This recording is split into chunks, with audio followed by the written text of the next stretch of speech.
Heyo, welcome into CHGO Bets Daily, coming to you live from Studio B of our CHGO offices here in the west of Chicago. Did I just say that? I'm your host, Sean Anderson. Alongside of me, my partner in degeneracy, Cody Delmendo. You can follow him at Cody_CHGO. We're going to talk about the Bulls game, and then Cody's going to be the bravest soul I know, and he's going to give you some college basketball picks. And I don't know why. It is December. I feel like it's still a little bit too early. Maybe it's because I got burned on my last two plays and I'm swearing off college basketball, I think, until probably January. But Cody's going to be brave. You told me before the show, Cody, Lakers are 4.5-point favorites against the Bulls at the United Center tonight. LeBron James, Anthony Davis, LeBron James, Alex Caruso, and Pat Williams are all game-time decisions tonight for this game. But I feel like Bulls at 4.5, kind of juicy, kind of tempting for this bad road Lakers team. Well, I will say, if related to the spread, if Caruso and Pat Williams play, then I'm hammering the Bulls to cover the 4.5. They've been playing really well, and I hate that I'm doing this because I have not bet on the Bulls spread games, whatever, all season, but they're playing well. Just won at Philly. They won in Miami over the weekend, I believe. They split there at least. Ever since Zach LaVine went down, they've just been playing a lot better, right? They won 6 of 7, 6 of 8, something like that. So maybe I'm not necessarily even drinking the Kool-Aid. It's just all about riding a hot hand right now. Coby White's kind of insert himself into the most improved player of the year conversation. And like you said, the Lakers not good on the road. Lakers just not really good in general. I mean, they're 15-12 with LeBron and AD on their team. No wonder they're trying to get Zach LaVine on their team. I 4.5 at home, I don't know. I don't really understand why they're underdogs here, or at least this big of an. I could understand 1 or 2 points, but 4.5 seems like too much. Yeah, 4.5 is only on some books, like the greatest book out there, Circa Sports. It is at -115, so you need a little bit of Lakers money to come in for that to flip. But honestly, if you do like the Bulls, take them now at 4.5, so you at least get that hook, because those 4.5 might not stay out there for a while. And two, I got the tool that shows you the best line for the money line. Who's got the best money line? Oh, I bet it's Circa. Oh, it's Circa Sports at +160. So if you were looking to sprinkle on the Bulls, maybe you take 4.5 and sprinkle a little bit on the money line. Obviously, the best place to do that is Circa Sports. Cody's got some more player props for you, but just want to let you know about our friends over at Circa Sports. They are typically offering -110 splits on their Circa Sports menu. Now, they are still offering right now the best price for +4.5, where most books are just offering +4. So that's why we do like Circa. They're always trying to offer the best line possible for you, the sports better. Why give a certain other sports book, the same amount of money to win less money, right?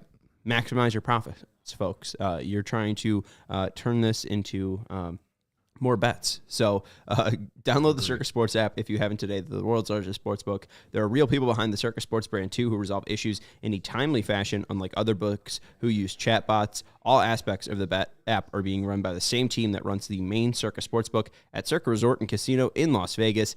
Download the Circa Sports Illinois app at circasports.com/Illinois-app. That's circasports.com/Illinois-app to sign up today. Also be on the lookout for Circa Sports events, watch parties, and tailgates. If you're somebody who might have a problem with gambling, call 1-800-GAMBLER, 1-800-426-2537. Text GMB 833-234 or visit areyourreallywinning.com. Cody, I have a problem, and it's that I can't keep losing. All right, well, let me give you a winner for this game. There we go. That sounds perfect. All right, so like I said, I haven't been touching the spread or money lines related to Bulls games this year just because they're just so, like, you just don't know what you're going to get out of this team. But this player prop, like, it just, the value's so good that I can't stay away, all right? Nikola Vucevic over 1.5 3-pointers, all right? He hit 3 in his last game. Against the Lakers in his last 3 games, he has gone over the 1.5.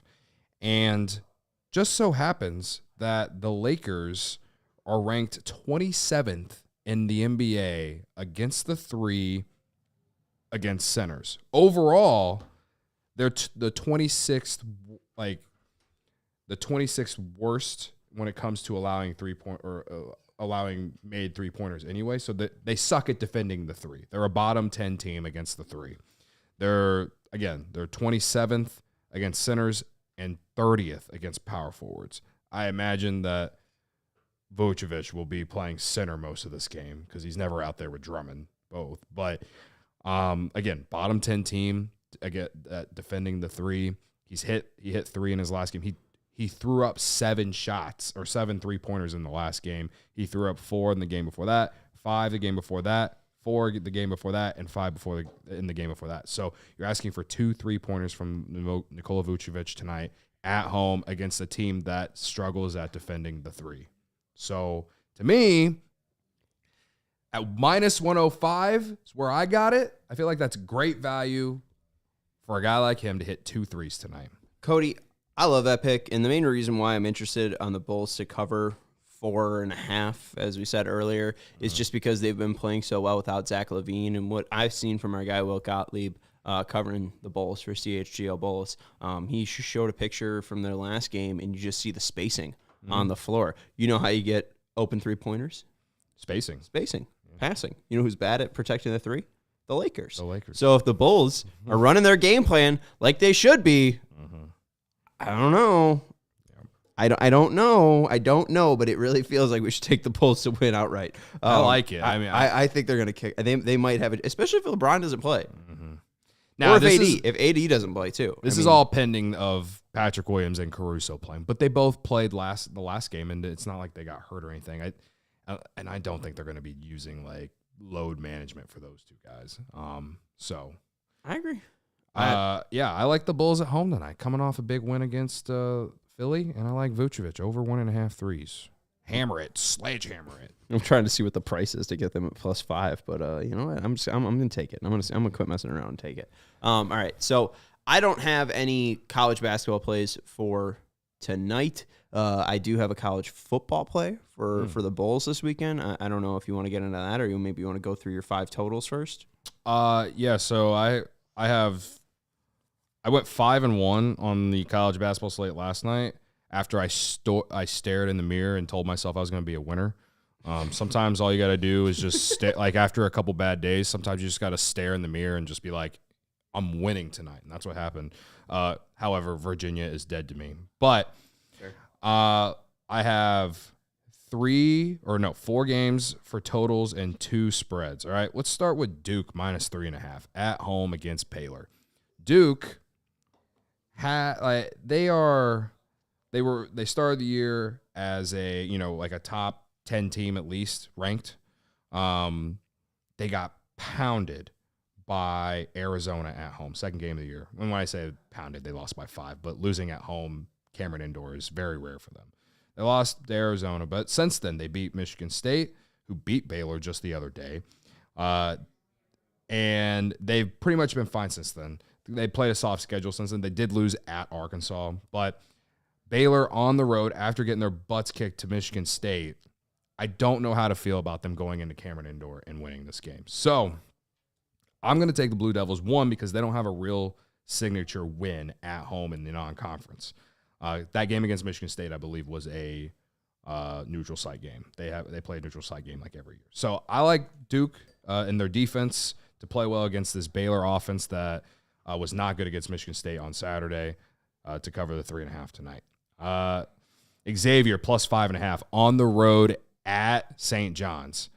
Now, I was just looking at it before we started the show, and I was like, why is Xavier 5.5 point dogs to St. John's, because like I know St. John's has Rick Pitino now. They're a much better, their future is coming. Their future is rising, and yeah, maybe that's the answer. But Xavier, it's not like are bad this year. I know Fremantle is out right now, but they covered against Purdue. They beat St. Mary's, and they covered against Houston. They have played well against good teams, and I don't even think St. John's is that great of a team. They got pounded by Michigan, and Michigan stinks, in my opinion. I think Michigan's bad. They beat West Virginia, fine, but other than that, they haven't been very impressive. They lost to Dayton. They barely beat North Texas. Like, I don't get it. Now, when you look at the matchup itself, Xavier's offense, they're ranked 180th in 3-point percentage. St. John's ranked 286th in the country against the three. So I kind of like the Xavier's offense here against St. John's defense. And then when you look at St. John's on offense, they're a top 100 team in scoring. And Xavier, they rank 157th in points allowed in the country. So I think they're pretty even. I just think 5.5 is too many points. So if this is what this one loses, then I just don't understand college basketball anymore. So give me Xavier plus 5.5, and then the 4 totals. We'll go through it real quick. UNC Oklahoma under 155.5. Oklahoma, one of the best defensive teams in the country. UNC. They've played 2 tough teams. They played Kentucky on Saturday, played tough with them. And I think it was Kansas the game before that. It was like 2 blue bloods that they played, and they haven't won either of them. So I feel like UNC is going to win, but I just don't trust them. And Oklahoma, they've been one of the best defensive teams in the country this year. And no matter where you're at, defense travels, or if they're at, I think it's a neutral side game, it'll be there. And so I trust Oklahoma to defend really well and slow down the UNC offense. Alabama, Arizona. This is the last game of the night. It starts at like 10 p.m. Alabama and Arizona over 176.5, baby. Arizona coming off the loss against Purdue, in which they gave up 90 points. Alabama, they shoot a ton of threes. They played really well against Creighton, a top 15 team in the country, I believe on Sunday. Over the weekend, either way. I think it was actually probably Saturday. A lot of points scored between both those teams in their last game. In Alabama, they're like kind of like in a rebuild year. Like they don't have the expectations of last year, but they still play fast and still put up a ton of points. Arizona, I expect them to come out and just try and put up 100 points based off just how they lost to Purdue. I'm expecting there will be a lot of points in this. And then I just go to my 2 automatics. Just like Iowa football in the under, it's Iowa basketball in the over. All right. Fran McCaffrey does not preach defense, so give me MD Baltimore and Iowa over 177.5. I don't know who the heck MD Baltimore is, but they're giving up 100 points tonight. No less. You can't take a guess on what MD Baltimore is? I don't know. Maryland, Baltimore. Maryland. It's where Baltimore is. Well, that makes Maryland. sense. All right. Well, either way, 177.5 is high, but give me the over anyway, because Iowa doesn't defend, and they score, and they play a lot. They play fast. And then Vermont and Toledo over 148.5. Toledo, an over machine, man. An over machine. They're an automatic over for me every game, and they've been very, very profitable this year. I'll just look it up real quick for you. On the over this year, Toledo games, Toledo has gone over in all but 4 games. They've gone over the last 2. Good. They didn't go over against Oakland, Indiana State, which is weird because Indiana State's an overs machine too, and a couple other small schools. But Vermont is one of the better, like in their conference, they're good, but. I'm a little afraid just because Vermont does play slow, but they do shoot a lot of threes, and so does Toledo. So give me the over 148 in that game as well. So that's the slate for college basketball tonight. It's juicy. It's delicious. I can't wait to watch all of them, and hopefully we get a lot of overs. I only have 1 under. Credit to me. I love it. I got 2 college football plays, one for tomorrow and then one for Saturday. Syracuse is taking on South Florida, and then James Madison is taking on Air Force. Air Force, I mean, both of these teams aren't really dealing with too many opt-outs. Syracuse has one. I think South Florida, their quarterback was up in the air, but he hasn't announced, so I don't think that they're going to have any opt-outs. But Syracuse is just the better team. Syracuse has a strong defense. They'll be able to slow down South Florida. South Florida has an issue of actually capitalizing on drives, kind of like the Bears, right? You know, I mean, you can get close in the red zone, but you really can't actually finish it with a touchdown. South Florida isn't really that threatening to take a big lead, and Syracuse will have everybody on their offense. And I think that program's feeling a little bit better now that Dino Babers, even though he didn't do a poor job, is out after 8 years. There's fresh blood and a fresh feeling in that program. So I like them, and I also like James Madison. They did lose their coach, Kurt Cignetti, to go to Indiana, but they don't have any opt-outs. Their defensive coordinator is going to be taking over as a head coach, and he runs a really great defensive unit, so I really don't think that's going to be too much of a downgrade, at least for a game. And the thing with Air Force is, if Zach Carrier isn't playing, that offense looks completely different, looks completely horrible, and James Madison knows how to stop the run. So, I mean, you have given them time to prepare for the option. I don't think there's going to be too many surprises for James Madison. And just the cherry on top, James Madison, 11-1, have never played in a bowl game. This is looking for their first bowl win. All of their players, even if they're in the transfer portal, are playing. If that doesn't tell you how much those guys want to win a bowl game for the first time in program history, I think that's the easiest way to kind of get an edge in bowl season this year. So, with all that being said, on a certain book, not Circa, there's an ability to make a 2-team teaser at -110 for 6.5 points. Syracuse plus 3.5, James Madison plus 5.5. I think both these teams win outright, but you're giving me 3.5 points, a field goal, and the hook for Syracuse, and you're giving me 5.5 points for James Madison. Again, I think both these teams win outright, but at -110, I like it. Okay, thank you. I like James Madison because, just like you said, when it comes to betting these bowl games that don't necessarily matter, you got to find the ones who are teams that are actually caring. They were begging, they kept going to college football commissioner or whoever asking, how can we find a way to play a bowl game this year because they're so good. So I would like them. I'm a little scared about James Madison, first in all of FBS against the run, Air Force, second best team running the ball in college football. So I'm interested to see how that plays out. Yeah, I think I saw him on my stats, at least their defensive rushing attack was 12th in EPA allowed. Maybe that was passing. So I don't know. I think at least EPA wise, yeah. EPA 12th against the rush. I'm ready for these bowl games to end. I haven't really touched in it. I haven't touched a lot of them just because you just don't know what you're going to get. They're like spring practice games, basically. You bet on college basketball mid-December, and I'll stick to the bowl games. I look forward to the college football playoff games, or the New Year's Six Bowls are always good. When the teams care. All right, we got to wrap this up. I got to do a sock show. I feel remiss.